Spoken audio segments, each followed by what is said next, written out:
Heber Alberto. Buenas noches. Quispeta para Efraín. Presente, buenas noches. Buenas noches. Rosas Vega Elenice. Tapia García Oliver. Presente, buenas noches. Buenas noches. Valdivia Flores Jonathan. Presente, buenas noches. Buenas noches. Velada de Chuyacama, Jean-Pierre. Presente, buenas noches. Buenas noches. Vilca Churut.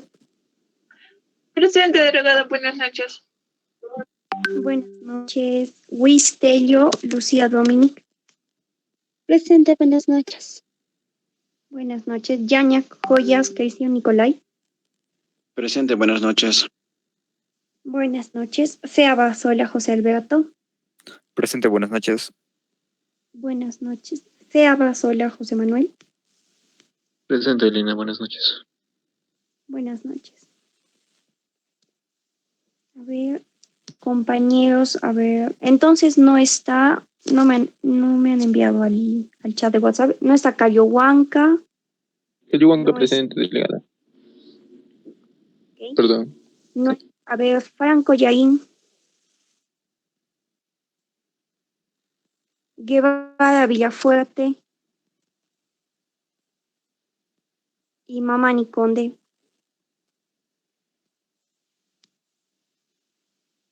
Bueno. Ya está, doctor. Ya tiene la lista. ¿Qué tal, Elena? ¿Cómo están? ¿Cómo están, chicos? Buenas noches. Buenas noches, doctor. Todo muy bien. A ver, vamos a comenzar entonces.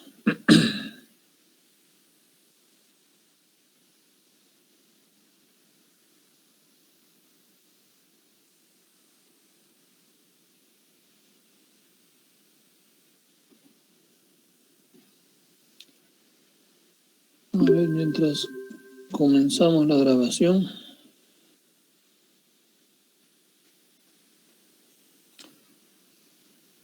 Hoy día vamos a hablar de dos temas importantes, o tres: reflujo, cáncer esofágico y trastornos de la motilidad a nivel esofágico. ¿Ya? Vamos a...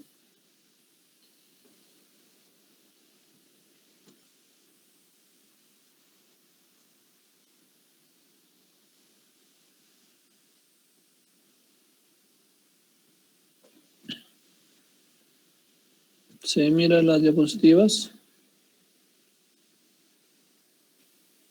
¿Me escuchan? Doctor.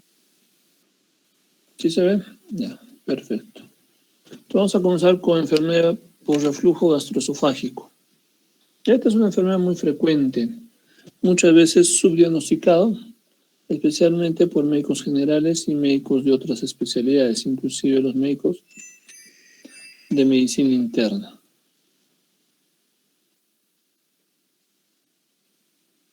Como definición tiene que es un flujo retrógrado del contenido gástrico hacia el esófago, o sea, regresa del jugo gástrico que se forma junto con los alimentos y se va mezclándose hacia el esófago, ¿no? Va a provocar una alteración de la calidad de vida y va a haber algunos riesgos de complicaciones a la cabeza del esófago de Barrett. Tenemos que tomar en cuenta que hay muchos episodios de reflujos normales en las personas, especialmente en personas sanas. Es frecuente durante y después de las comidas, pero la duración es menos de 5 minutos. Muy rara vez podemos encontrar reflujos en personas sanas, más de 10 minutos, pero de forma muy esporádica, sin ninguna complicación, especialmente en las noches, o muy raro en algunos casos. La prevalencia se ha visto de que en varios estudios que se han evaluado, el reflujo está relacionado a una prevalencia entre el 18 y 27%, en Europa hasta el 25%, en Asia al 7% y en Sudamérica hasta un 23% de los pacientes o de las personas pueden tener reflujo. A mayor edad, mayor posibilidad de hacer reflujo. En relación varón-mujer, A mayor edad las mujeres tienen mayor riesgo de hacer reflujo. En la edad media es casi similar, no hay mucha diferencia. En la parte fisiopatológica vamos a ver de que influyen muchos factores, desde una alteración a nivel del esfínter esofágico superior, alteraciones a nivel del esófago mismo, aumento de la excreción ácida a nivel del estómago, reflujo biliar, reflujo de algunas enzimas pancreáticas hacia el estómago que van a condicionar mayor inflamación. Lo que sí tenemos que tomar en cuenta es que fisiopatológicamente la barrera antirreflujo es uno de los factores importantes para controlar esto. ¿Y de qué depende? El esfínter esofágico inferior, el diafragma y el ligamento freno esofágico. Entonces, esa es la barrera antirreflujo que nuestro esfínter esofágico inferior va a ayudar a controlar o a contener que ese reflujo no se produzca. Pero anatómicamente el esfínter esofágico inferior va a estar formado, como hemos dicho, del esfínter esofágico inferior, el ligamento freno esofágico, el diafragma, que cuando hay una alteración a este nivel empezamos a condicionar a producir mayor reflujo y una alteración a nivel de la unión escamocolunar, produciendo mayor inflamación y transformación celular. Hay unas sustancias que van a modificar la presión del esfínter esofágico inferior. Algunas que aumentan y otras que disminuyen. Estas, las que disminuyen, van a condicionar a producir mayor riesgo de reflujo. Y las que aumentan van a contener o van a controlar un poco más.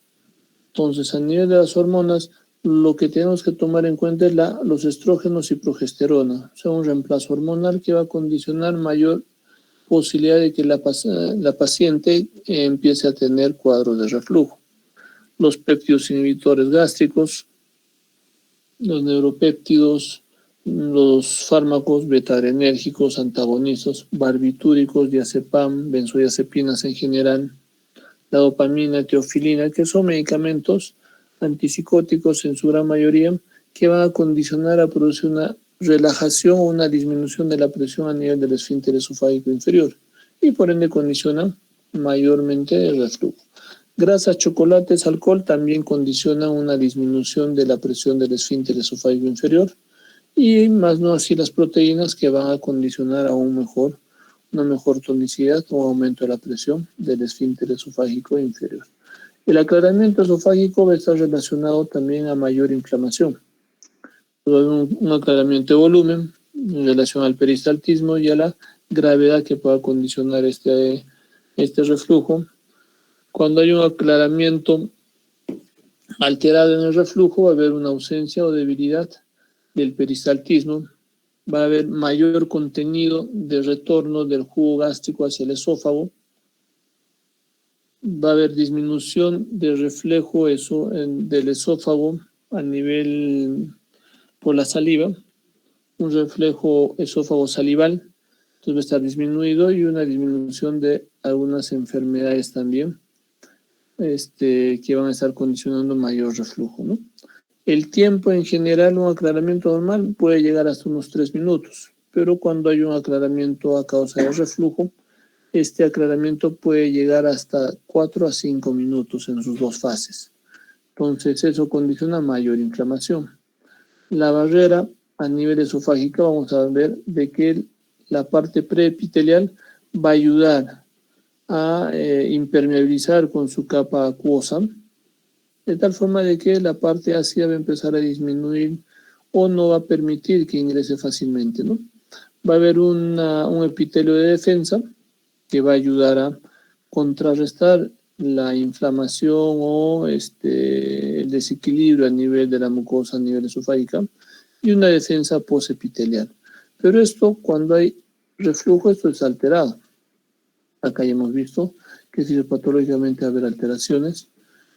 Y los factores agresivos que van a condicionar mayor inflamación a nivel de la mucosa gástrica va a ser los ácidos y la pepsina, donde el mecanismo directo del ácido inflama y complica, condiciona mayor inflamación a nivel de la mucosa gastroesofágica, a nivel de la unión escamocolunar, donde estos agentes lesivos Principalmente pueden participar hasta un 90% de los pacientes con reflujo.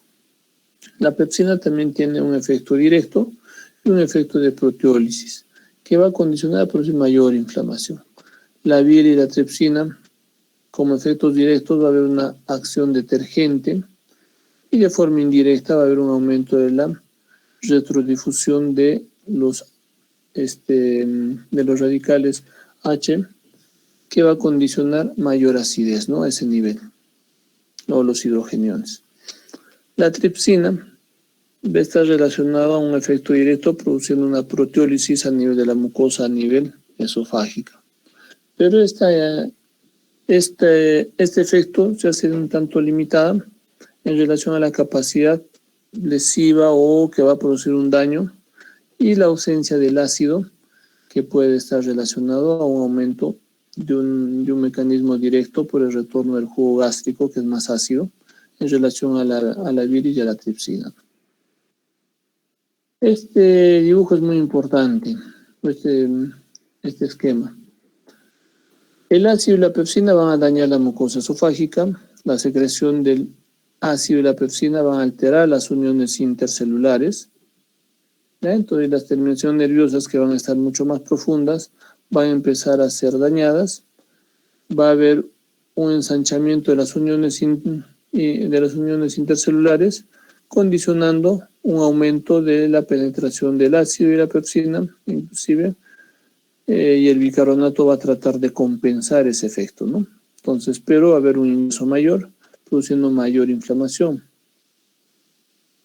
Entonces, este ensanchamiento va a producir un aumento de la penetración del ácido y por ende, a nivel de las uniones celulares que van a estar ampliadas, el ácido y la pepsina ingresan y empiezan a dañar la mucosa, llegando hasta las terminaciones nerviosas, produciendo un dolor intenso, inclusive relacionado o reflejado hacia la parte dorsal. La penetración de ácido y pepsina va a permitir el contacto del ácido con las terminaciones nerviosas, produciendo este dolor intenso, y van a provocar mecanismos de disrupción intracelular, permitiendo la ruptura celular y daño. O sea, hay una lesión celular, una disrupción celular, una alteración de la mucosa, inclusive en algunos casos, si este reflujo es persistente de muchos años con evolución crónica, puede haber transformación celular, ¿no? Y producir esófago de Barrett. Lo que es importante es que nosotros no tengamos ese desequilibrio entre los factores agresivos y los factores defensivos, donde está la barrera de la mucosa y el aclaramiento. Entonces, cuando hay una alteración en este equilibrio, a causa de la bilis, la pepsina y las enzimas pancreáticas, los hidrogeniones, que van a estar condicionando a producir mayor inflamación, mayores factores agresivos, va a haber mayor inflamación a nivel del esfínter esofágico inferior y una disfunción por ende. Una hipotonía basal, relajaciones transitorias, va a haber una incompetencia de la barrera antirreflujo y por ende un reflujo patológico. Los factores anatómicos van a estar alterados por la inflamación permanente, inclusive por la penetración de estas sustancias agresivas hasta las terminaciones nerviosas, produciendo una inflamación mayor, ¿no? El otro factor que condiciona un aumento del reflujo es la hernia hiatal.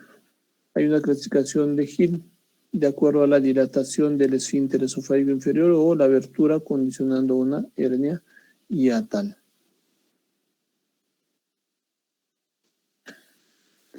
El aclaramiento básicamente es la capacidad del esófago para eliminar el material que está regresando del estómago hacia el esófago. Va a tener dos fases, un aclaramiento de volumen y un aclaramiento del ácido residual a nivel de la mucosa. Vamos a ver de que a nivel esofágico, por un aumento del ácido, la pepsina y un reflujo biliar y enzimas pancreáticas, eso va a condicionar un aumento de la distensión a nivel del fondo con un aumento de la presión intraabdominal, condicionando un retorno a nivel del esófago.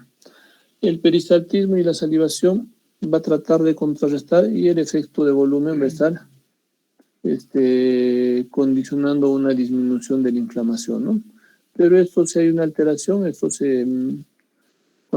cuando hay un mayor aumento de la inflamación, se hace un círculo vicioso y condiciona un mayor reflujo, menor aclaramiento, mayor alteraciones, mayor inflamación, y de forma crónica puede llegar pues, a producir hasta un esófago de Barrett. Los factores defensivos como la barrera antirreflujo, el aclaramiento esofágico, van a estar controlando la inflamación a nivel del reflujo gastroesofágico, y la barrera esofágica preepitelial, epitelial y posepitelial va a estar condicionando a mayor inflamación y mayor exposición de los ácidos y la pepsina, produciendo ensanchamiento intercelular, ingreso de los ácidos y la pepsina hacia la mucosa, inclusive llegando hasta las terminaciones nerviosas, produciendo un dolor intenso, ¿no? Que puede reflejar hacia la parte posterior. Los factores agravantes del reflujo, vamos a ver de que el alcohol y el tabaquismo a la cabeza son unos factores que van a condicionar mayor inflamación. La postura, muchos pacientes comen y se van a dormir o se van a echar, y eso condiciona el retorno hasta por gravedad, ¿no? Entonces, si el paciente se echa, el retorno a nivel esofágico es mayor. La obesidad condiciona también un aumento de la presión a nivel intraabdominal y por ende un aumento de la presión a nivel del estómago, produciendo un retorno esofágico. La dieta, grasas, cafeína, chocolate, jugos, pimienta, comino, café, gaseosas, comida recalentada, mucha sal, cosas que puedan enfermedad, condiciona un mayor aumento como factor agravante. La hernia hiatal o la abertura a nivel de la unión gastroesofágica o del esfínter esofágico inferior va a condicionar un retorno mayor. Y de acuerdo a la clasificación de la clasificación de Hill 1, 2, 3, o una hernia cuando ya definimos un grado de Hill 4, ¿no? Algunos fármacos antagonistas, nitratos, teofilina, beta bloqueadores, benzodiazepinas van a condicionar una relajación a nivel del esfínter esofágico inferior, inclusive reemplazo hormonal, pacientes que utilizan anticonceptivos, pacientes que tienen ovarios poliquísticos, entonces hay que tener mucho cuidado y también erradicar el Helicobacter pylori de ser el caso para disminuir los efectos que puedan condicionar que puedan producir la ingesta crónica de estos medicamentos, ¿no? El embarazo es un factor agravante. Tenemos que poner un signo de interrogación en el embarazo, ya que el embarazo puede condicionar si no hay una dieta adecuada, si no hay unos hábitos adecuados de la mamá que está gestando. La parte hormonal influye mucho, la progesterona, que está aumentada en la producción en el embarazo, va a producir relajación a nivel del esfínter esofágico inferior, condicionando un mayor reflujo. Pero si los hábitos dietéticos son una dieta fraccionada, una postura de ingerir los alimentos y no echarse, entonces ese efecto va a ser cada vez menor. Y como tal el embarazo no va a producir pues ningún problema, ¿no? La dieta, que es muy importante. Hay algunos datos microscópicos a nivel de la mucosa que tenemos que tomar en cuenta. Eosinófilos a nivel epitelial, con o sin neutrófilos, va a haber una hiperplasia de la capa basal, una elongación de las papilas de la lámina propia y una inflamación a puede condicionar inclusive a producir esófago de Barrett, que es una de las consecuencias del reflujo, ¿no? La ausencia de estos mecanismos, o mejor dicho, de esta microscopía a nivel de la patología o de los estudios patológicos, no excluyen el reflujo patológico, ojo. Inclusive la ausencia de una hernia hiatal no excluye de que pueda tener reflujo el paciente. Entonces, en otras palabras, no todos los pacientes que tienen reflujo a nivel de la patología van a tener estas características. No todos los pacientes que tienen hernia hiatal tienen reflujo, ni todos los que tienen reflujo tienen hernia hiatal. Entonces hay que tomar en cuenta eso. Acá vemos imágenes de neutrófilos, eosinófilos, infiltración a nivel de la mucosa. Esta clasificación de Montreal nos van a ayudarnos a ver si hay síndromes esofágicos o síndromes extraesofágicos. Recordemos que muchas veces confundimos. Justo el día de ayer veíamos un paciente en el consultorio que venía con cuadros de asma aparentemente y con cuadros de amigdalitis crónica, ¿no? Y el paciente decía, cada 15 días más o menos tengo un problema en la garganta. Y al parecer tengo pues una amigdalitis y el médico de la posta me receta unos antiinflamatorios, antibióticos y con eso mejora un poco. Pero a los 15 días otra vez me aparece, ¿no? 15, 20 días. Entonces hay síndromes esofágicos, o sea, sintomáticos de característica y sintomatología esofágica, como los síndromes sintomáticos, síndrome de reflujo típico, síndrome de dolor torácico por reflujo. Va a haber una injuria esofágica, o un síndrome de injuria esofágica, una esofagitis por reflujo, una estenosis por reflujo, esófago de Barrett y adenocarcinoma esofágico, ¿no? Pero también hay síndromes extraesofágicos, asociaciones con algunos otros síntomas como la tos por reflujo. Muchos de los pacientes dicen no es de que regrese la comida o regrese el jugo ácido del esófago, pero sí después de comer empieza a tener tos. O cuando se echa comienzan a tener tos. O las personas mayores te dicen, no doctor, ¿sabe qué? Cuando me voy a dormir comienzo a tener tos.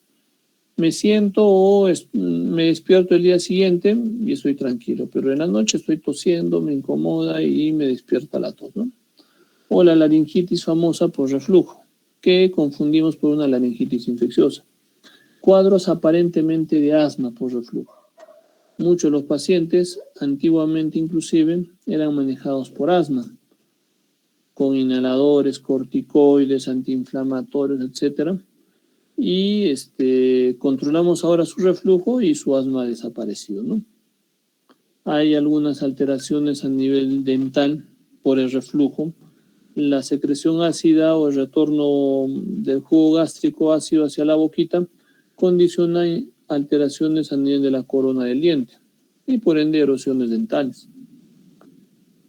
Hay unas asociaciones también como faringitis, sinusitis, fibrosis pulmonar idiopática, otitis media recurrente.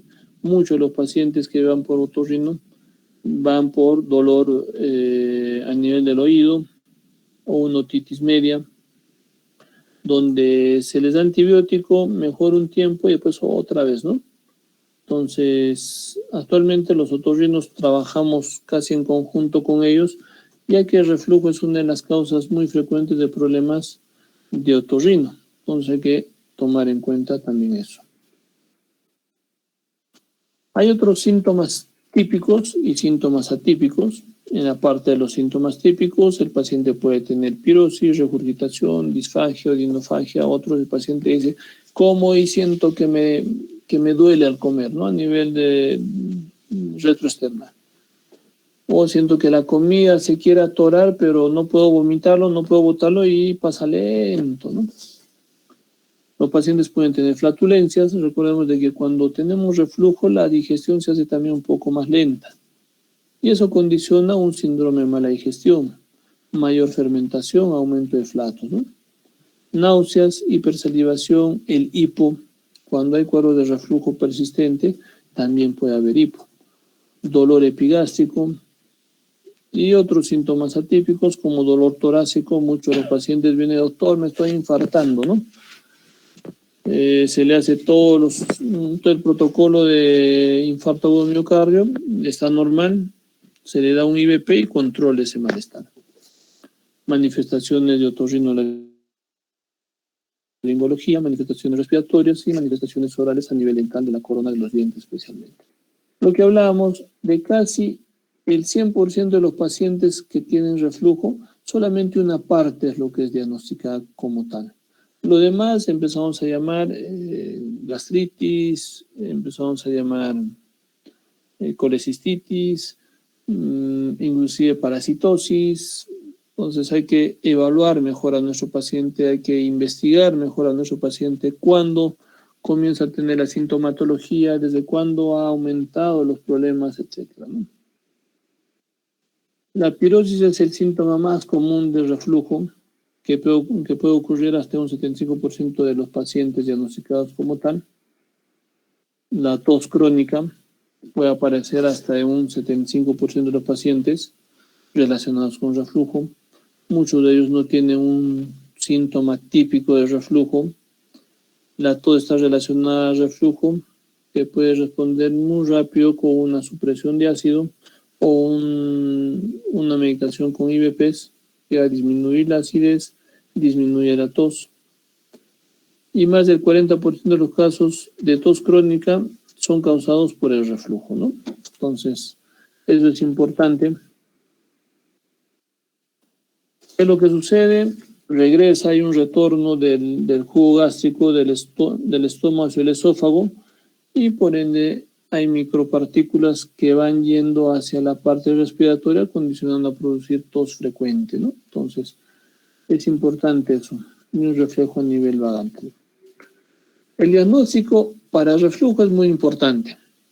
Lo más importante para tener el diagnóstico es la historia clínica, la anamnesis y el examen físico, ¿no? Entonces, si no hacemos una buena anamnesis, inclusive, vamos a estar condicionando a diagnosticar otras patologías, problemas respiratorios, problemas de otorrino, problemas dentales, etcétera, ¿no? Amigdalitis crónica, laringitis crónica, y no manejamos la causa que están condicionando a producir todo eso. Se puede dar un ensayo terapéutico con terapia supresora, ya sea una terapia antirreflujo. La endoscopía nos va a ayudarnos bastante bien a descartar no solamente la parte estructural y también a diagnosticar el Helicobacter pylori si es que hubiera. Una manometría esofágica nos ayuda a ver si ese esfínter esofágico inferior está funcionando de forma adecuada o el peristaltismo a nivel esofágico funciona también. Una impedanciometría también nos ayuda a ver la parte de la motilidad. Un monitoreo ambulatorio del pH o una pHmetría nos va a ayudarnos a ver la acidez a nivel del esófago, que no debería de haber porque debe haber una barrera antirreflujo a nivel de la unión gastroesofágica que contiene, ¿no?, el regreso del ácido hacia el esófago. Y una radiografía contrastada del esófago o un esofagograma, una radiografía de esófago con contraste. Es importante preguntar al paciente si presenta pirosis o tiene una descripción de esa sensación de la pirosis, presencia de una sensación ácida en la boca, boca ácida, boca picante, inclusive una salida media espesa, media ácida. El tiempo de duración de los síntomas, hemos dicho de que en personas sanas puede llegar inclusive hasta casi 10 minutos la presencia de reflujo y después mejoran tranquilamente. Y hay que ver si hay una respuesta a los antiácidos, ¿no? Si con el antiácido mejora, pensemos en reflujo también. En la endoscopía, vuelvo a repetir, va a permitir hacer el diagnóstico de esofagitis erosiva, de algunas complicaciones de un reflujo, estenosis o esófago de Barrett. Ojo, la endoscopía no nos diagnostica el reflujo. Lo que nos va a ayudarnos a ver es las complicaciones y la parte estructural que pueden condicionar el reflujo, como hernia hiatal, reflujo biliar, Helicobacter pylori, algunas inflamaciones a nivel gástrica o alguna alteración anatómica que pueda haber y esté condicionando el reflujo. Y también podemos utilizar la endoscopía para hacer dilataciones cuando tenemos estenosis esofágica como complicaciones de reflujo. Entonces acá vemos una historia típica. Puede haber historias atípicas de reflujo, una imagen de una endoscopía con erosiones esofágicas.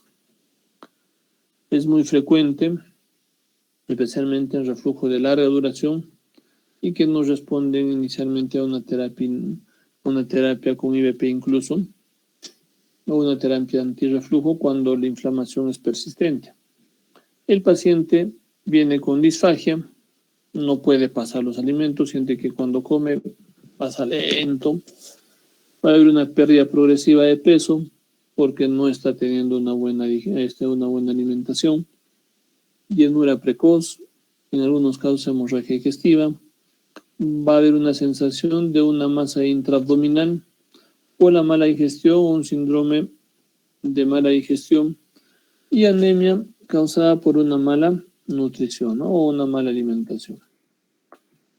Esta clasificación es importante para definir cómo es la lesión que estamos teniendo de una esofagitis erosiva. Una clasificación de los ángeles A, donde va a haber una o más erosiones, pero son menores de 5 milímetros. Una esofagitis Los Ángeles B, donde va a haber una o más erosiones de la mucosa, pero mayores de 5 milímetros.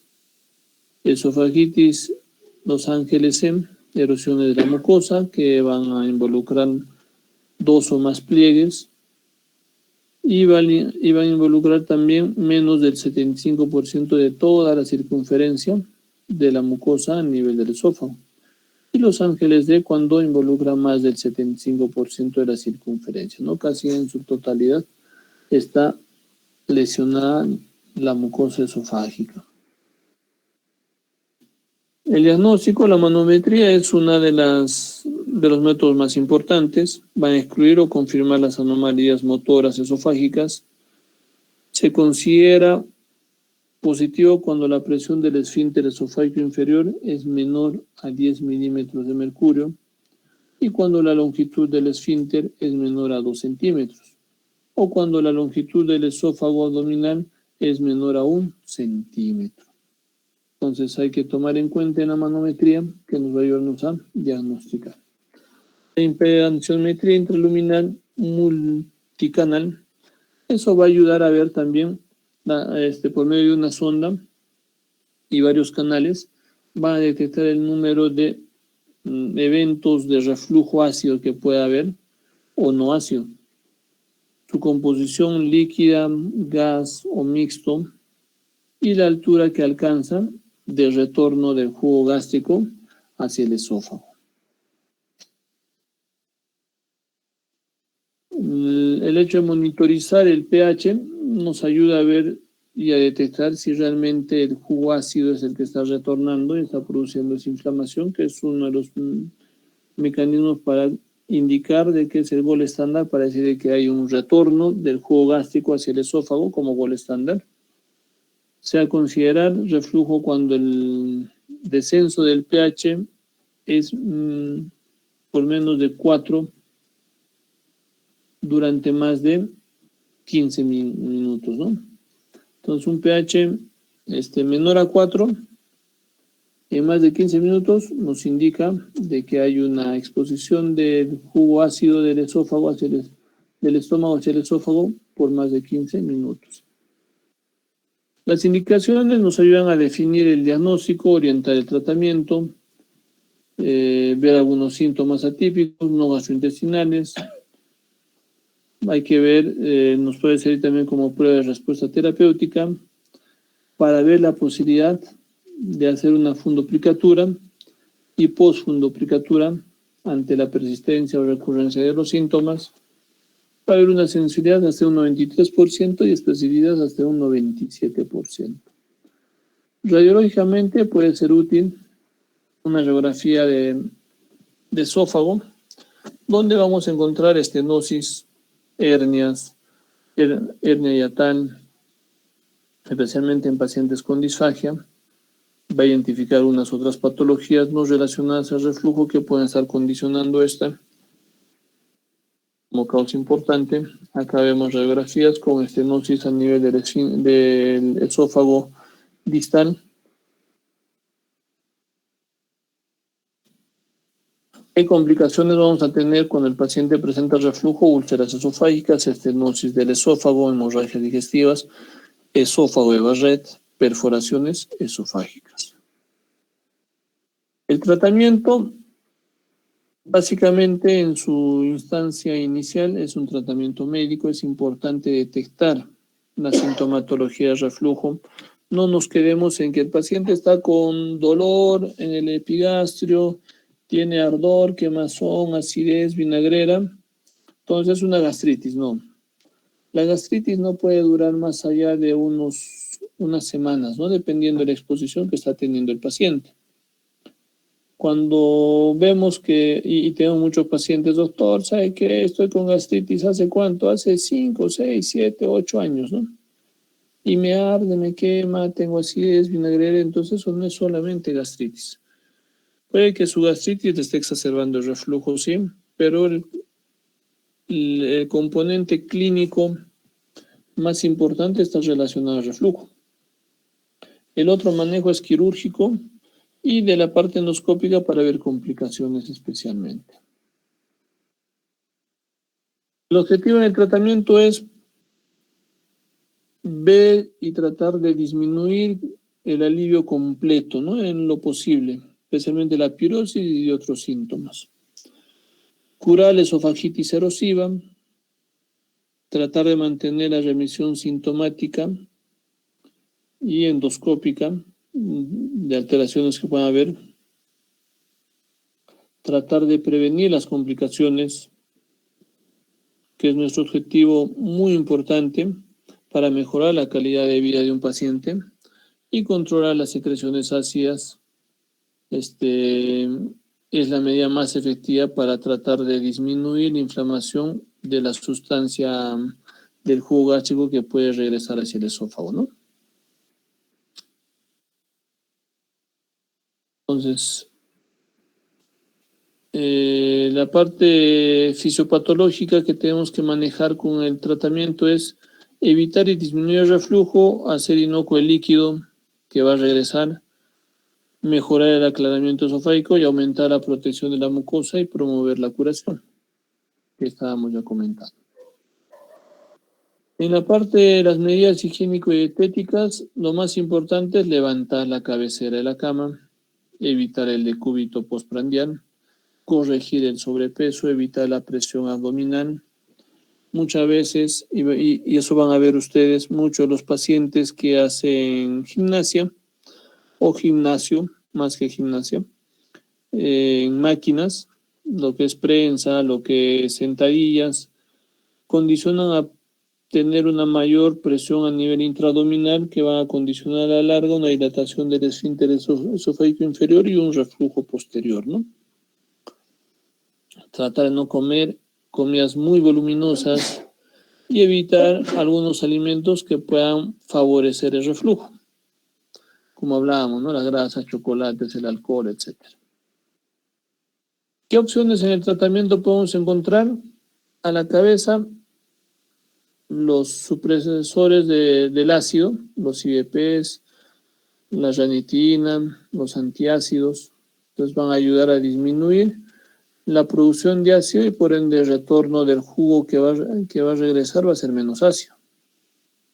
El sucralfato, el maldrato, no nos ayuda mucho, no están muy indicados, pero si no tenemos otro medicamento que no sea IVP o un anti-H2, etcétera, podemos dar un sucralfato, maldrato, ¿no? Y algunos agentes procinéticos como la metoclopramida, que va a ayudar a cerrar el esfínter esofágico inferior y ayudar en el vaciamiento gástrico, los procinéticos, ¿no? La metoclopramida a la cabeza se puede dar de 5 a 10 miligramos 3 veces al día, de preferencia antes de las comidas, cualquier procinético antes de las comidas. Su efecto y su acción comienza aproximadamente entre 15 a 20 minutos después de haber ingerido. Si nosotros tomamos la metoclopramida después de haber comido, ya vamos a tener el efecto de reflujo. Pues recordemos de que cuando comemos, el alimento llega hacia el estómago y estimula la producción ácida. Pero si tomamos la metoclopramida antes, esa estimulación de la producción ácida va a hacer de que con la metoclopramida la digestión sea más para abajo y no tienda a regresar hacia el esófago. Igual la domperidona, citalopram, moxaprida también. Van a aumentar el tono del esfínter esofágico inferior y van a potenciar el vaciamiento esofágico y gástrico. Los antisecretores antagonistas de los receptores H2, la ranitina, nos puede ayudar, pero los IVPs son mejores, ¿no? Entonces, definitivamente los IVPs van a ayudar a disminuir mucho más aún la secreción hacia el estómago y por ende, si regresa el jugo gástrico hacia el esófago, va a ser menos lesivo.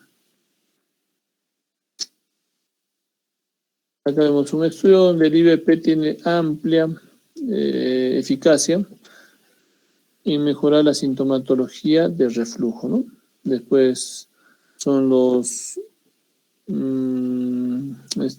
bloqueadores H2, sucralfato, cisaprida, placebo. Entonces, lo más importante al paciente es darle un IVP o una ranitidina en el caso que no tengamos en nuestro centro de salud, ¿no?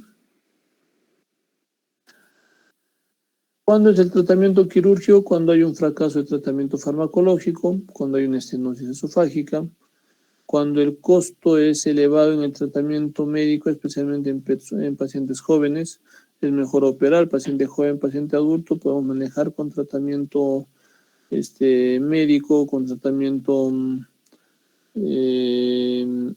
preventivo, con la dieta, con las posiciones, elevar la cabecera de la cama, etcétera, ¿no? Y cuando los síntomas extraesofágicos son difíciles de controlar, también manejo quirúrgico puede ser una opción. Y cuando hay una alteración del esfínter esofágico inferior, una alteración mecánica insuficiente o una función insuficiente, que también podemos manejar eso. Están contraindicadas pacientes en edad avanzada. Hay algunos pacientes que tienen enfermedades que elevan el riesgo quirúrgico. Cuando la peristalsis es ausente o está muy deteriorada a nivel esofágico, cuando los trastornos funcionales del tubo digestivo, tanto esófago, colon, dispepsias funcionales, están presentes, entonces también hay una contraindicación en ese sentido. Cirugía antirreflujo va a incrementar la presión basal del esfínter esofágico inferior, va a disminuir los episodios de relajación transitoria del esfínter, y va a haber una inhibición de la relajación completa del esfínter esofágico inferior. La fundoplicatura de Nissen, que va a ser uno de los métodos que va a contener mejor el reflujo a nivel esofágico, o la fundoplicatura de Toupet también ayuda a fortalecer la unión gastroesofágica y por ende el retorno gástrico hacia el esófago. Entonces, las complicaciones como reflujo gastroesofágico van a ser a la cabeza el esófago de Barrett, que si no se maneja o no se controla puede llegar a ser cáncer de esófago.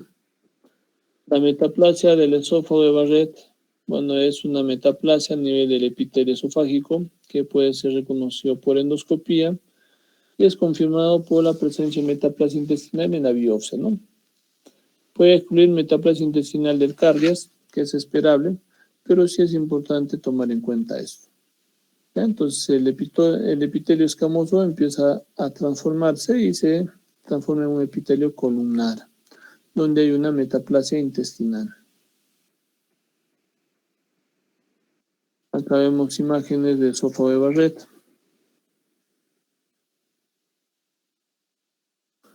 ¿El esófago de Barrett se asocia a un reflujo ácido prolongado? Sí. Puede llegar hasta más del 15-20% de los pacientes. ¿No? Y de acuerdo a la exposición en el tiempo también, ¿no? La duración en promedio del episodio de reflujo, eso influye a producir esófago de Barrett. Entonces, episodio de reflujo, más de 5 minutos de reflujo también condiciona un esófago de Barrett de forma permanente. Entonces, la duración de los síntomas de reflujo, igual, una duración a mayor tiempo, a mayores años, mayor riesgo de hacer reflujo y esófago de Barrett. Entonces, los pacientes con esófago de Barrett tienen alto riesgo de incremento a desarrollar adenocarcinoma. El riesgo de cáncer es de hasta un 40% y puede llegar hasta 125 veces más que en la población general. Entonces, hay que tomar en cuenta controlar el reflujo. Nosotros en la altura tenemos mucho reflujo, la digestión se hace mucho más lenta, la comida es no muy adecuada, comemos mucha sal, comemos mucho condimento, aderezo, comidas ahumadas, comidas al horno, etcétera. Hay que tratar de controlar eso. Ya. Entonces, el riesgo estimado es de aproximadamente 0.5% por pacientes al año para desarrollar esófago de Barrett. Ahora vamos a hablar de lo que es cáncer de esófago, que está relacionado mucho al reflujo, está relacionado al esófago de Barrett, y también una de las complicaciones del esófago de Barrett, que es complicación de reflujo, es el cáncer esofágico. Entre los tumores malignos del esófago, el carcinoma de células escamosas es el más frecuente. Va a variar de diferentes presentaciones: verrucoso, basaloide, espinoso, adenoescamoso, mucoepidermoide. El adenocarcinoma también es el segundo en frecuencia, carcinoma anaplásico, tumores carcinoides que son menos frecuentes, linfoma, tumores metastásicos, etc., ¿no? El carcinoma de células escamosas puede llegar hasta un 78%, adenocarcinoma el 17%, y los demás menos del 5%. La distribución anatómica de cáncer de esófago está relacionado a los tercios inferiores, incluidos el cardias, pueden llegar más allá de un 50% en total. Cardias y tercio inferior. Tercio medio, tercio superior, la incidencia en tercio medio puede llegarse un poquito alto también, 32%, pero tercio superior es 8 y 3%, ¿no? Dependiendo dónde esté la ubicación. Más frecuente, más distal, más riesgo de hacer cáncer de esófago. Los factores de riesgo: tabaco, alcohol, que son factores muy importantes, la comida salada. Otros factores que van a condicionar son dieta contaminada con nitritos, toxinas derivadas de los hongos. Bueno, acá en la sierra la ventaja es de que la comida no se honguea muy fácilmente, ¿no? En la costa sí, mucho más fácil. Hay mayor humedad. Residuos de las pipas, los que fuman, opio, ingestión de té caliente también. Otro factor, la calasia de larga evolución, también puede llegar hasta un 20% a hacer adenocarcinomas, especialmente en tercio medio, y con una exposición más de 17 años después del diagnóstico de acalasia. Divertículos esofágicos, membranas esofágicas. Los divertículos también pueden condicionar a producir cáncer de esófago. Las membranas esofágicas con el síndrome de Plummer-Vinson, que es una membrana a nivel esofágica, que también puede estar relacionado a reflujo y a inflamaciones frecuentes. Especialmente en mujeres, y pueden llegar hasta un 10% de producir cáncer de esófago. La quilosis, que es una hiperkeratosis palmar, plantar, más papilomatosis esofágica, que puede condicionar a producir cáncer de esófago hasta un 50% de estos pacientes. Esófago de Barrett, metaplasia del intestino esofágico hacia epitelio cilíndrico, y va a condicionar a producir hasta un 15% de adenocarcinoma.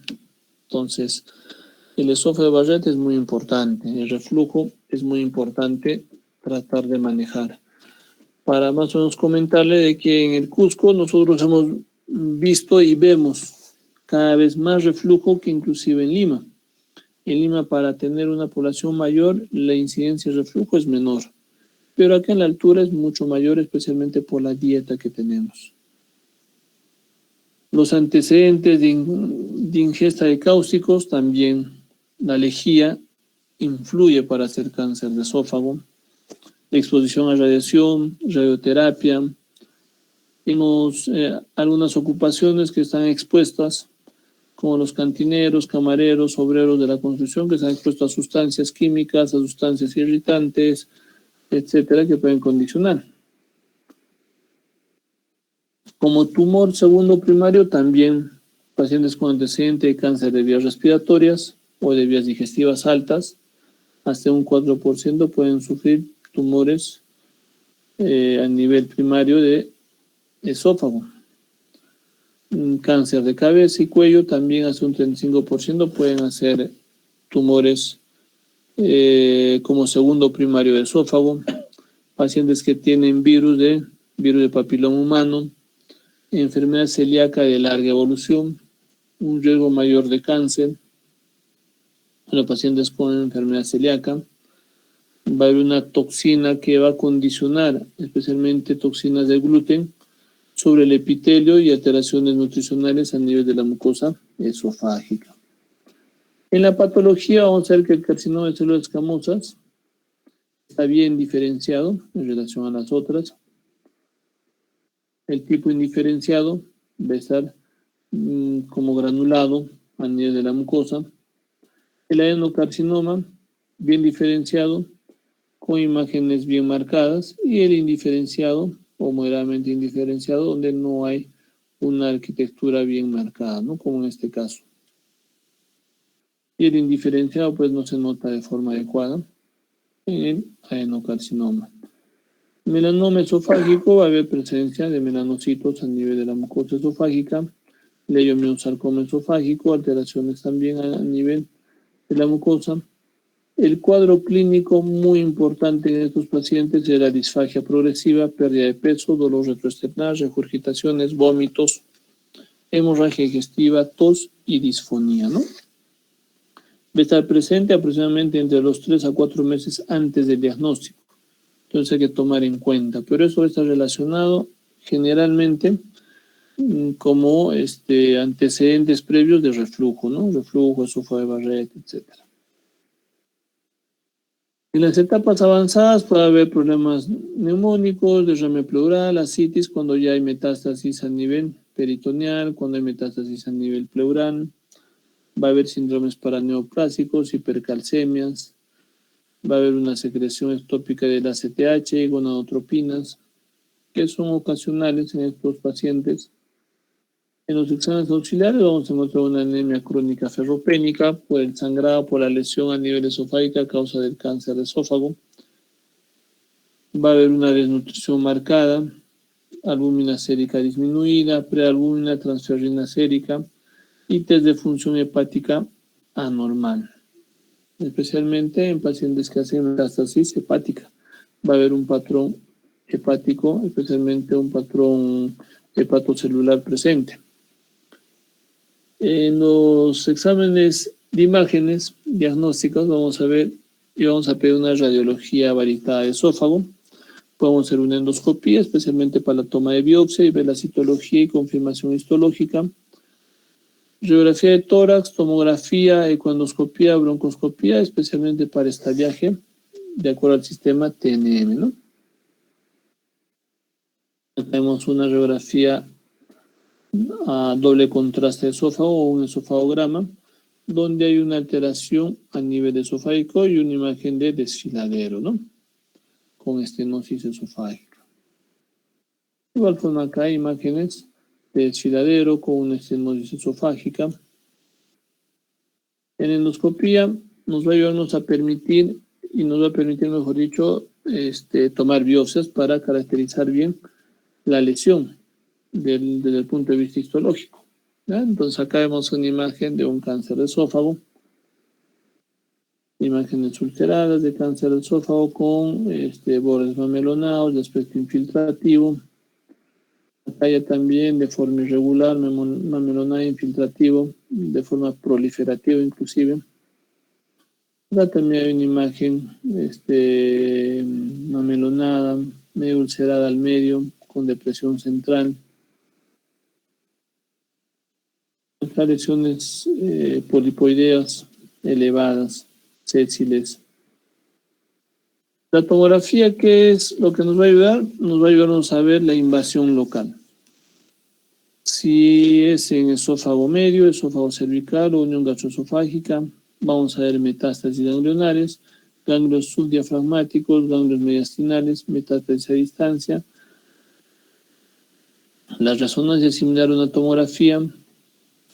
La utilización no es muy habitual. En relación a la tomografía tenemos que tomar en cuenta y tenemos que hacer un hincapié en esto, ¿no? Muchos de los pacientes con cáncer son diagnosticados por vía endoscópica vienen por emergencia, el paciente no ingiere comidas, o no tiene ganas de comer, o tiene una disfagia a sólidos, o a líquidos, una disfagia total, etcétera, ¿no? Entonces, se le hace una endoscopía, se encuentra la lesión, y ojo, nosotros no nos enfoquemos solamente a tomarle una tomografía de la región que está comprometida, sino tenemos que estadiar a nuestro paciente. ¿Y cómo estadiamos? Las metástasis más frecuentes son a nivel de tórax, de abdomen y de pelvis. Entonces hay que hacerle una tomografía tóraco-abdominopélvica, ¿no? Para que nos ayuden y podamos estadiar a nuestro paciente. Entonces, estadiando a nuestro paciente, nosotros vamos a ver cuál es el pronóstico de este paciente y frente a qué estadio está, ¿no? Si se puede operar, no se puede operar, si el manejo es paliativo o si ya no hay mucho que hacer. ¿Ya? Entonces, el estadio que tiene es muy importante. Acá vemos el esófago con una infiltración mayor, un aumento de sus capas. La ecoendoscopía nos va a ayudar a ver la penetración en pared esofágica cuando el tumor es más pequeño. T1, T2, T3, T4, de acuerdo a la lámina propia, muscular propia, adventicia, órganos vecinos. Y N0, N1 si hay ganglios o si no hay ganglios, ¿no? Mayor sensibilidad y especificidad que una tomografía, inclusive la ecoendoscopía, para ver la parte local. Pero hay problemas cuando la lesión es muy estenosante. Entonces ahí es difícil de evaluar con ecoendoscopía, ¿no? Acá vemos adenopatías. ¿Sí? Entonces, imágenes nodulares. La broncoscopía para ver extensión hacia el árbol bronquial. Entonces, los tumores de tercio medio y superior especialmente van a afectar vías aéreas hasta un 30%. Metástasis por extensión directa, por vía linfática, por vía hematógena, pueden estar caracterizados. Va a haber una diseminación directa, tráquea, bronquios, aorta, cavidad pleural, pulmones, tiroides, pericardio, la parte nerviosa y vasos mediastinales inclusive. La diseminación linfática tenemos que ver, y de acuerdo a eso vamos a ver si hay algunos nódulos a nivel tomográfico, nódulos cervicales, nódulos mediastinales, nódulos gástricos superiores, mediastinales inferiores, gástricos superiores, también esófago inferior, esófago medio, esófago cervical. Dependiendo de dónde esté la lesión, vamos a encontrar nódulos, ¿no? Entonces es importante la tomografía para estadiar mejor a nuestro paciente y ver nódulos linfáticos que puedan estar condicionando un mayor estadiaje. En el estadiaje TNM, entonces vamos a ver la T del tumor, la N de los ganglios y la M de la metástasis. Un estadio 1 hacia el estadio 4. Y cuando hay una lesión temprana, por ecoendoscopía podemos ver esto. Entonces, por ecoendoscopía podemos ver el compromiso y la infiltración a nivel de la mucosa, submucosa, inclusive llegando hasta la adventicia. Y el pronóstico inicial en un paciente. Entonces, el 90% son ya avanzados cuando se les diagnostican. De todos estos operables pueden llegar a ser hasta un 60%, resecados hasta un 40%. Y la supervivencia, si hay una resección curativa, hasta un 20% en 5 años, y si es paliativa, 5% en 5 años. Entonces, de acuerdo a los estadios, el pronóstico de vida pues es menor. Un estadio 1 hasta un 2A, 2B máximo, hasta un 30%, de un 80 a un 30% puede llegar a una expectativa de vida hasta en 5 años. Pero por debajo del estadio 2B, o sea 3, 4, su pronóstico de vida es menor, ¿no? Inclusive en el estadio 4 es menos de 12 meses. Y lastimosamente muchos de los pacientes son diagnosticados ya en estadio 3 o 4. Y la sobrevida según el estadiaje, ya hemos visto, es menor mientras mayor es el estadio. Tratamiento, intención curativa, cirugía, quimioterapia y radioterapia, pre o posoperatoria. Especialmente la quimio adyuvante o radioterapia nos va a ayudarnos a tratar de contener el tumor y posteriormente ir a cirugía, ¿no? Y una intención paliativa, podemos darle quimioterapia para que no avance muy fácilmente, radioterapia igual, y tratamiento endoscópico con la colocación de stent intraesofágico que nos puede ayudar. El tratamiento quirúrgico depende de la localización, se hacerse este tipo de cirugías acompañado de una linfadenectomía. Se puede hacer a nivel del abdomen superior, mediastino, la parte cervical. Su pronóstico, dependiendo de la localización, a los 5 años puede llegar hasta un 27%, 30% si es estadio 2B. Entonces, de acuerdo al tipo de cirugía en cáncer de esófago, si es curativo o paliativo, la expectativa de vida es mejor cuando es curativa. Definitivamente puede llegar hasta un 40%. Quimioterapia, puede haber una quimioterapia o una radioquimioterapia primaria, neoadyuvante en preoperatorios o adyuvante o paliativa. Puede haber una terapia dirigida hacia el cáncer de esófago. Entonces, los esquemas que se utilizan son estos, con cisplatino, fluoruracilo, epirubicina, cisplatino, fluoruracilo, dependiendo del oncólogo y de acuerdo a lo que queremos hacer, ¿no? Si es una radioquimioterapia primaria, neoadyuvante, adyuvante, entonces preoperatoria inclusive ayuda bastante bien.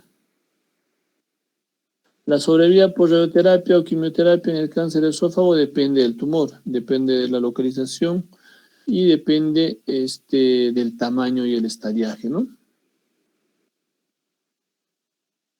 La radioterapia puede ser interna o externa, primaria de igual forma, primaria, neoadyuvante, adyuvante, posquirurgia preoperatoria y una terapia paliativa.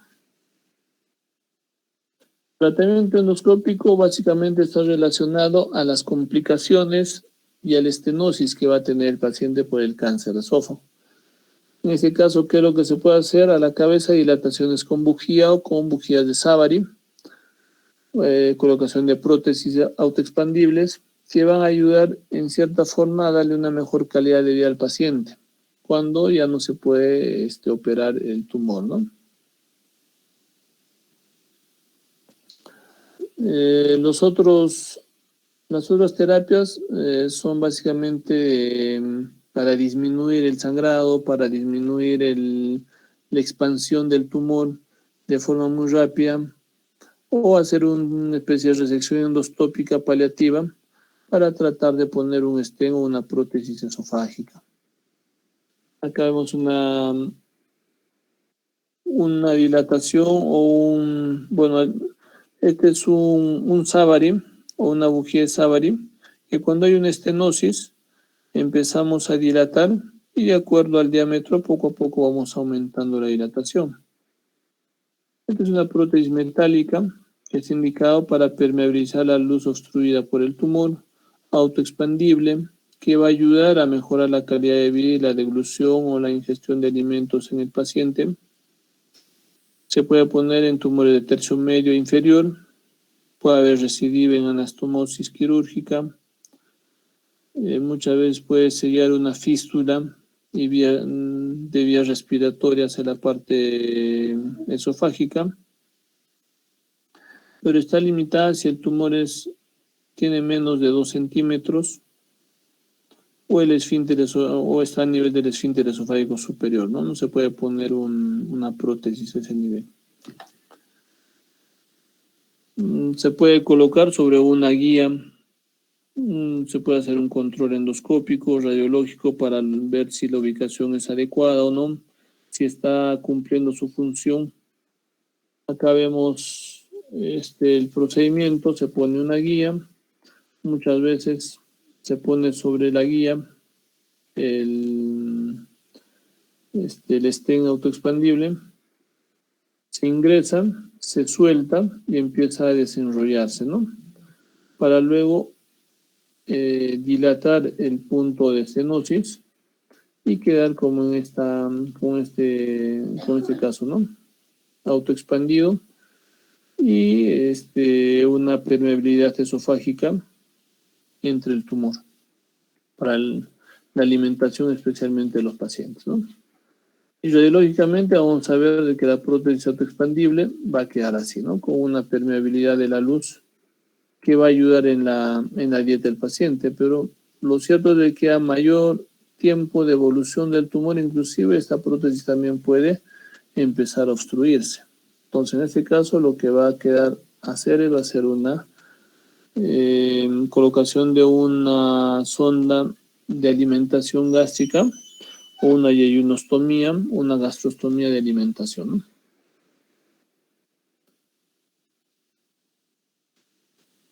Después de eso, bueno, hasta acá cáncer de esófago y reflujo. ¿Alguna pregunta, chicos, hasta acá para continuar con trastornos motores del esófago?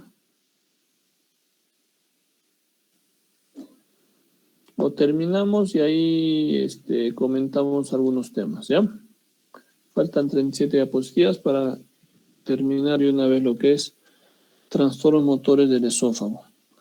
Los trastornos motores del esófago son patologías no muy frecuentes en nuestro medio, pero es importante tomar en cuenta. Inclusive yo diría de que cada vez está aumentando más la incidencia de estos problemas, ya que muchos de ellos tienen un componente inclusive por una esofagitis eosinofílica. Hasta hace un tiempo se pensaba de que los trastornos eran más estructurales, pero hemos visto que también hay trastornos funcionales. Y ahí van los trastornos motores del esófago. Entonces, los trastornos motores del esófago son complejos heterogéneos de alteraciones de la función contráctil de la musculatura esofágica. Puede ser primario idiopático, o puede ser secundario, o por una afectación a nivel del músculo esofágico, por algún tipo de enfermedad sistémica, ¿no? Acá vemos trastorno motor del esófago primario, acalasia, peristalsis esofágica sintomática, espasmo esofágico difuso, esfínter esofágico inferior hipertónico, trastornos motores inespecíficos. Y como secundarios hay varios, entre ellos a la cabeza, el reflujo gastroesofágico, lesiones estenosantes, problemas esofágicas, estenosis péptica, cáusticas, carcinoma esofágico, adenocarcinoma de Cargas. Y a nivel de enfermedades sistémicas, esclerodermia, polimiositis, diabetes, enfermedades de ojo. La diabetes cada vez está teniendo problemas más gastrointestinales. Hay que tomar en cuenta de que tenemos que insistir al paciente sus controles de forma regular y su control de la glucosa, no de forma permanente. Amiloidosis, enfermedad de Chagas, que son menos frecuentes. La acalasia, que es un trastorno motor esofágico primario, que se caracteriza por relajación anormal del esfínter esofágico inferior y ausencia de la peristalsis esofágica. Incidencia entre varón y mujer es casi igual, 0.03% hasta 1.1 por cada 100.000 habitantes, especialmente entre los 30 y 60 años. La etiología va a haber una marcada reducción de las células ganglionares de los plexos mioentéricos a nivel neurológico, va a haber neuronas inhibitorias, va a haber una alteración de las fibras vagales y una degeneración del núcleo motor dorsal. Fisiopatológicamente, la disminución de las neuronas inhibitoras a nivel del plexo mioentérico, a nivel del esfínter esofágico inferior, va a producir contracción permanente de este esfínter esofágico inferior y una ausencia de la peristalsis esofágica, que va a condicionar a acalasia, ¿no? Cuadro clínico, el tiempo aproximado va entre los 2 años. Los síntomas más importantes: disfagia, un 90%, regurgitación, pérdida de peso, dolor torácico, pirosis y tos nocturna.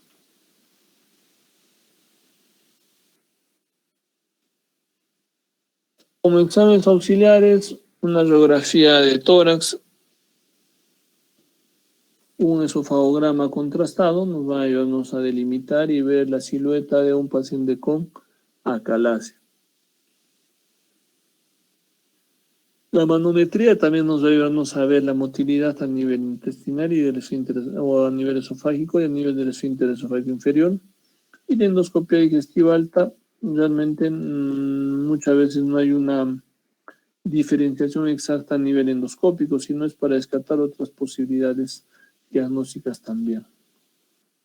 Acá vemos un esofagograma, su sensibilidad casi un 95%, una imagen en lápiz o en punta de lápiz decimos, ¿no? Nosotros, una imagen en punta de lápiz con un desviadero posterior, muchas veces hacia el esófago o acá también, ¿no?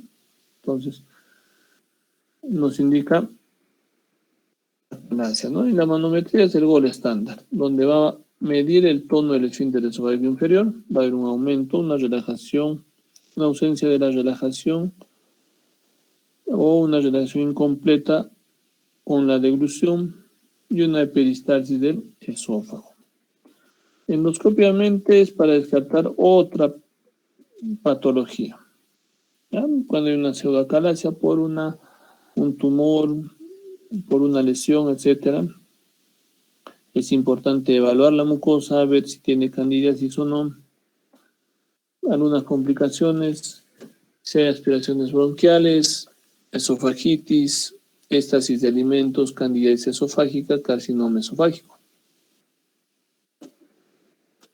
El tratamiento, nitratos y antagonistas de calcio, el efecto es variable, de corta duración.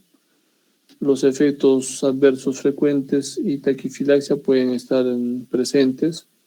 Pacientes que se les da nitratos y antagonistas de calcio. Entonces puede ser un tratamiento puente o cuando hay una imposibilidad de hacer otras terapias, especialmente terapias con toxina botulínica, que va a producir un alivio inmediato hasta un 85%, pero la duración puede llegar hasta 6 meses. En el 50% de los pacientes se pone unas inyecciones de toxina botulínica a nivel del esfínter esofágico inferior, produciendo una dilatación a nivel de este. Puede haber dilataciones neumáticas o miotomías que son menos eficaces. En este caso la toxina botulínica, buena alternativa en ancianos cuando el manejo quirúrgico no se da. Va a tener menos complicaciones que un tratamiento quirúrgico con dilataciones neumáticas o miotomías. Las dilataciones neumáticas, el tratamiento es un tratamiento no quirúrgico con buena eficacia, pero no hay un consenso directo sobre la técnica exacta. Lo que se indica es 3 minutos durante 3 periodos o 3 dilataciones consecutivas, y esta se puede repetir cada 2 semanas, ¿no? Incluso después de la dilatación, lo que se puede poner son corticoides tópicos para que la fibrosis que se produce con la ruptura del ligamento de las miofibrillas a nivel del esfínter esofágico inferior por la acalasia no se vuelvan a contraer por la fibrosis, ¿no? La miotomía de Miller es eficaz a largo plazo, puede llegar hasta un 85% a los 5 años. Es una técnica laparoscópica. Las complicaciones están relacionadas o están asociadas a una fundoplicatura, menor riesgo de perforaciones, la mortalidad es igual, no hay complicaciones por la técnica endoscópica previa, entonces no hay por qué no hacerle si estamos indicando esto. Entonces un paciente con acalasia, ¿no? El otro problema es el espasmo esofágico difuso. No es muy frecuente, pero se define como un trastorno en la nivel de la motilidad esofágica distal.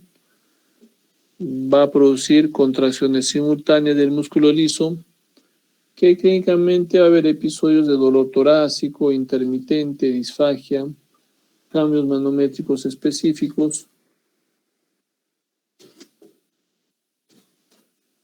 Clínicamente el paciente presenta dolor semejante a una angina, disfagia, el famoso globus, como el globus histérico, regurgitaciones con dolor retroesternal quemante, en algunos casos. El diagnóstico por un esofagograma. Entonces vamos a ver pequeñas ondulaciones a nivel del borde esofágico.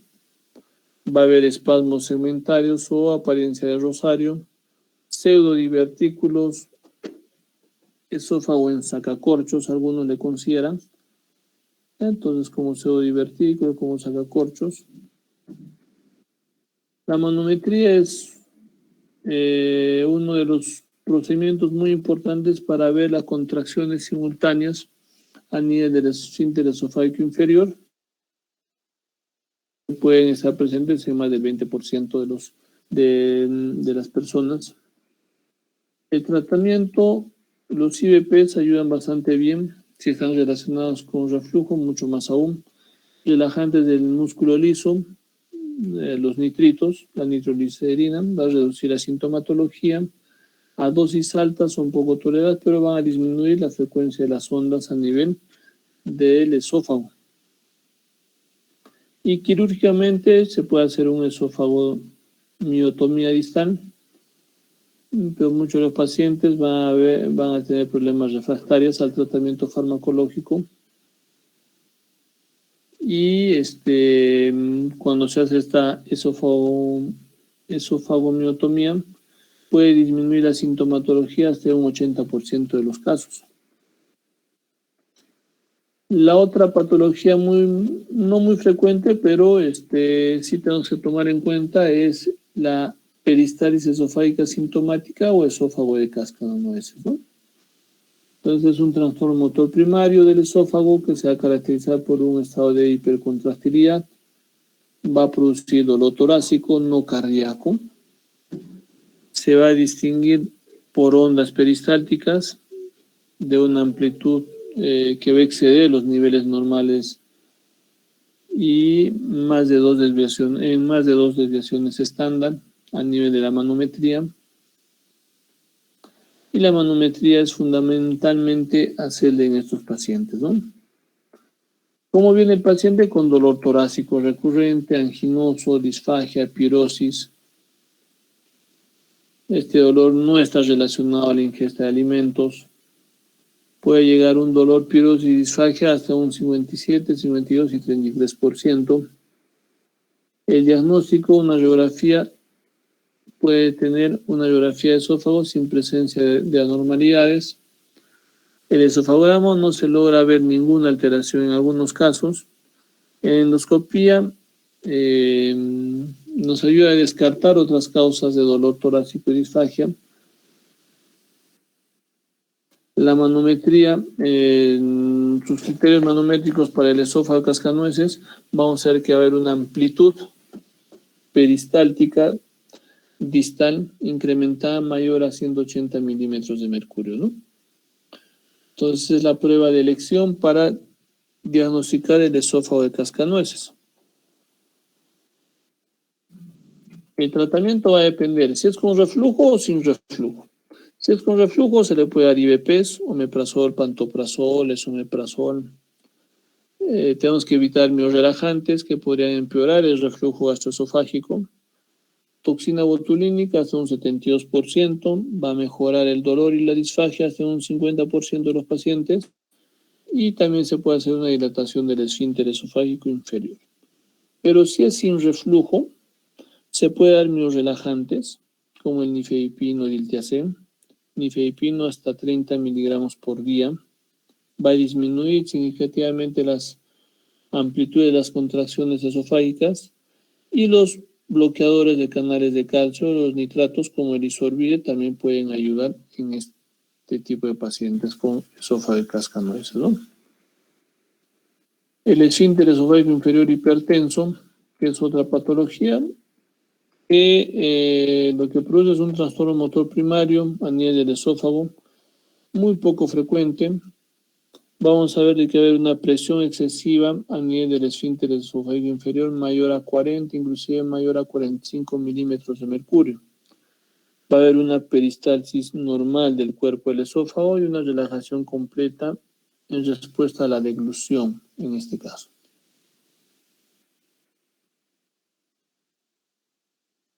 La parte clínica que tiene este paciente va a ser disfagia, reflujo, dolor retroesternal y pirosis. El diagnóstico es importante en la manometría para ver la presión a nivel del esfínter esofágico inferior, que va a estar más de 40-45 milímetros de mercurio. El tratamiento: nitratos, isorbide, relajantes, toxina botulínica y bloqueadores de calcio, nifedipino, ¿no? Entonces va a ayudar. Las dilataciones esofágicas neumáticas van a romper de manera controlada las fibras, van a liberar la presión a nivel del esfínter esofágico inferior, pero en 1/3 de los pacientes pueden producir recurrencia. Hay algunos trastornos motores inespecíficos que también los llaman hipocontracciones, ya sea primaria o secundaria a nivel del esófago. Va a haber algunas ondas peristálticas simultáneas, va a haber una interrupción de la secuencia peristáltica, especialmente en los 2/3 inferiores del esófago. Clínicamente el paciente puede tener una hipotensión del esfínter esofágico inferior. Como consecuencia se puede producir reflujo, dolor retroesternal, acidez vinagrera, y también el paciente puede presentar disfagia de carácter obstructivo. El paciente come y va a sentir que pasa lento, ¿no? Entonces es importante tomar en cuenta esto. Esto sí, muchas veces vemos en los pacientes. El paciente viene y te dice: doctor, estoy comiendo y siento que pasa lento, ¿no? La comida.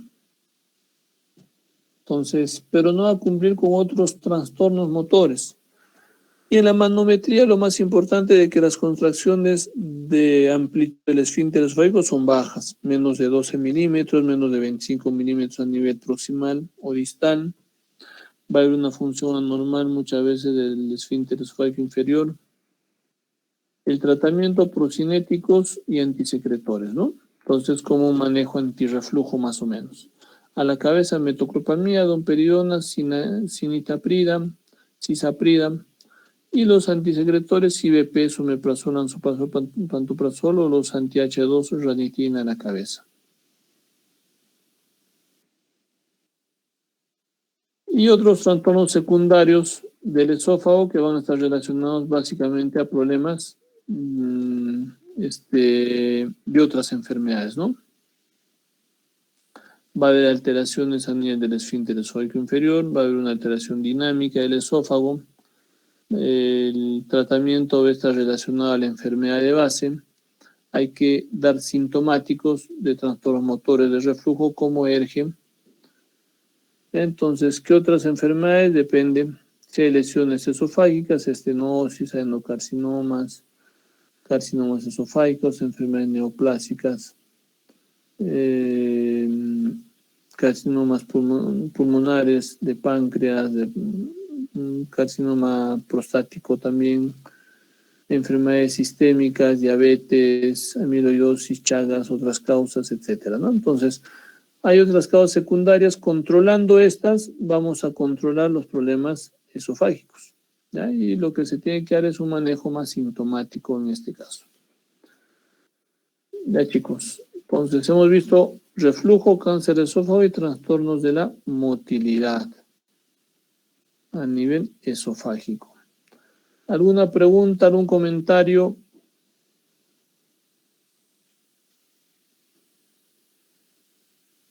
¿Se han dormido? Creo que están de sueño. Desde la siguiente clase vamos a hacer presencial para que no estén durmiéndose y no estemos hasta muy tarde haciendo clases. Ya, bueno, esa es la indicación que nos han dicho. Esperemos de que ya comencemos con las clases presenciales, que realmente va a ayudar a interactuar mejor con los estudiantes. ¿Alguna pregunta, chicos? ¿Nada? Hablen o callen para siempre, o están durmiendo. Creo que están durmiendo, ¿no? Creo que prendemos las cámaras para ver cómo están. ¿Han echado? ¿Están durmiendo? ¿No están? ¿Nos han dejado en visto nomás? Todo bien, doctor. Sí estamos acá. Marco Antonio. Ya, Marco Antonio. Pues, tomaremos tu palabra que sí están ahí. Algunos, pero... Ya, chicos. Entonces, nos vemos la siguiente clase de forma presencial. ¿Ya? Entonces, no habiendo preguntas, me imagino que han entendido todo. Y en la rotación van a estar unos tromes, ¿no? Ojo, el reflujo vemos bastante. Hay que tratar de no subdiagnosticar el reflujo y pensar solamente en gastritis. Cáncer de esófago está relacionado al reflujo. Entonces, si nosotros detectamos y controlamos el reflujo, vamos a tratar de disminuir la incidencia de cáncer de esófago. Y los trastornos motores del esófago, que son menos frecuentes, pero sí hay que tomar en cuenta, ¿no? Entonces, un paciente que presenta reflujo persistente aparentemente, entonces hay que pensar también en los otros cuadros de trastornos motores del esófago. ¿Ya? Entonces, casi todos, la ventaja de que si tienen reflujo, se puede dar IVPs y procinéticos que van a ayudar a mejorar la parte clínica del paciente. Entonces, un tratamiento antirreflujo nos ayuda a controlar y a disminuir las complicaciones de esófago de Barrett y cáncer de esófago. ¿Ya? Ya, chicos. Entonces, nos vemos la siguiente clase. Chao, chao. Cuídense. Buenas noches. Gracias, doctor. Buenas noches. Gracias. Buenas noches. Chao, chao. Duerman.